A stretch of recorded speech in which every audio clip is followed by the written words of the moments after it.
What's going on, everyone? Welcome back to another edition of Action Sunday. And today, this is a bit of a special one because, as you know, about a little over a week ago, the new season of Cobra Kai just dropped on Netflix, which is a bit of a change from YouTube Red because, quite frankly, I was not too friendly with that because paying money, and of course I was waiting for like week or two until the next episode dropped. So I think it was a good time for them to move over to Netflix. So now I'm trying to get caught up on that. So yes, everyone's talking about it. They're praising it. It's the best thing of the year so far. But we're only 2 weeks into 2021.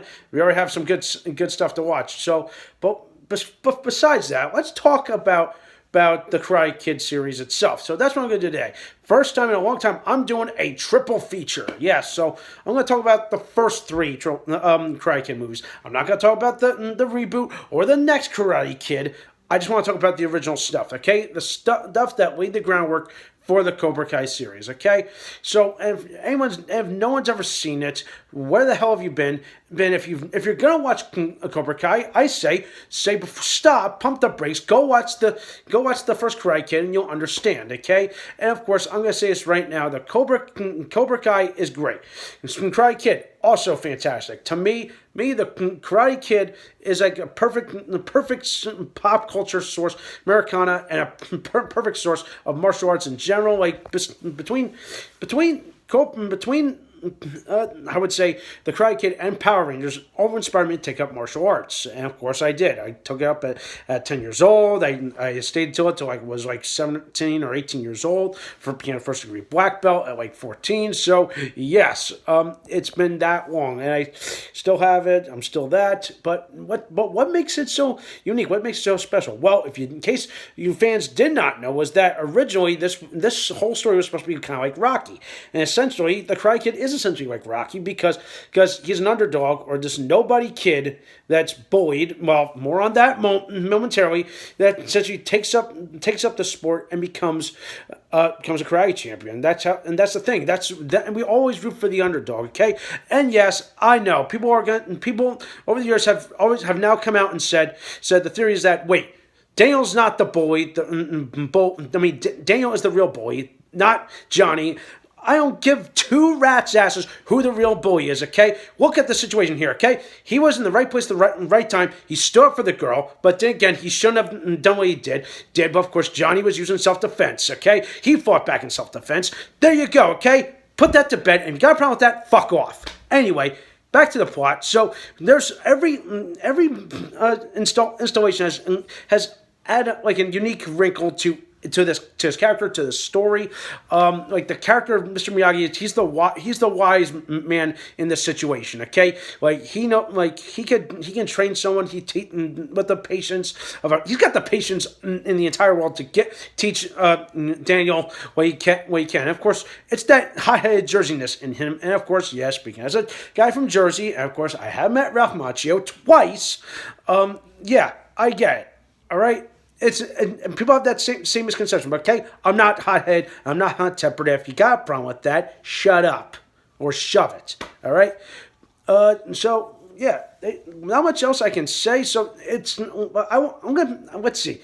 If the first Karate Kid movie was definitely the Rocky story, part 2 was kind of more like a discovery quest, like a vision quest. You kind of think about it. He heads to Okinawa with Mr. Miyagi. But of course, this part of the story is where it follows more of Miyagi. It kind of gives more backstory. We expand more upon it, which is the best thing because it kind of is that we meet new rivals, old friends, and all that good stuff. And then of course, part 3 is where it really went bad. Of course, everyone is going to go on record saying it was the worst. It's the worst one. Like the whole plot makes no sense. The fact that Daniel joins the Cobra Kai after his own mentor refuses to train him to defend his championship, and of course, swerve again.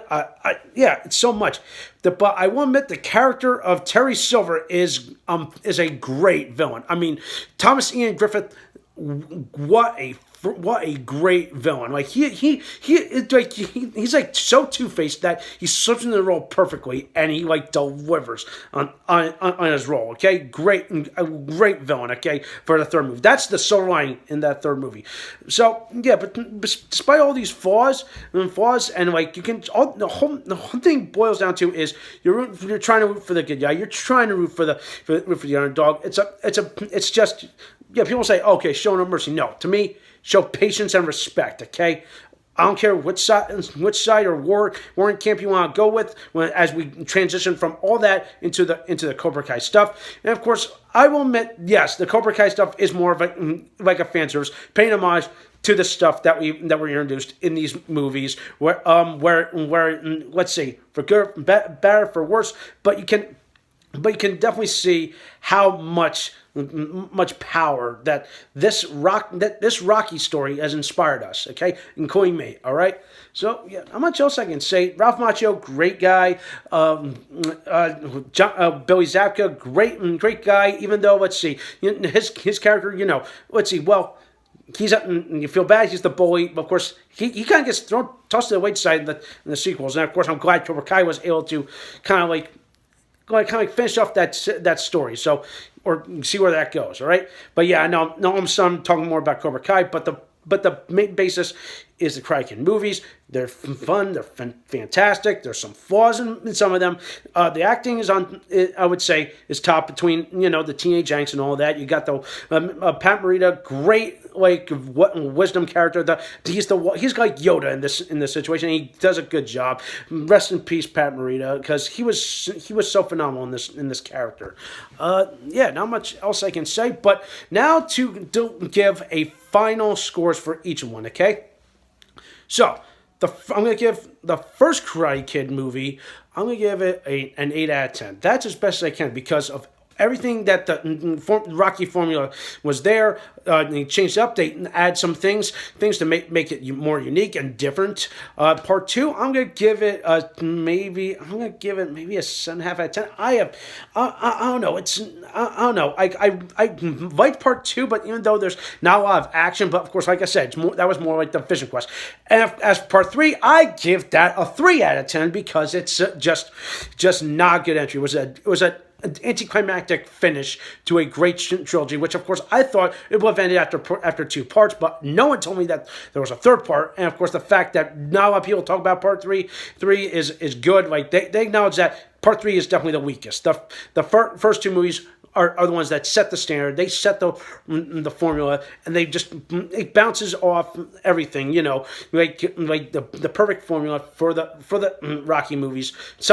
Borrowing from the Rocky movies, and we've seen movies like this time and time that I've reviewed on this channel, where it was a Final Impact, Lorenzo Lamas, or Kickboxer, or anything like that. You can see that there is a Rocky formula that is incorporated in almost any of these movies. All right.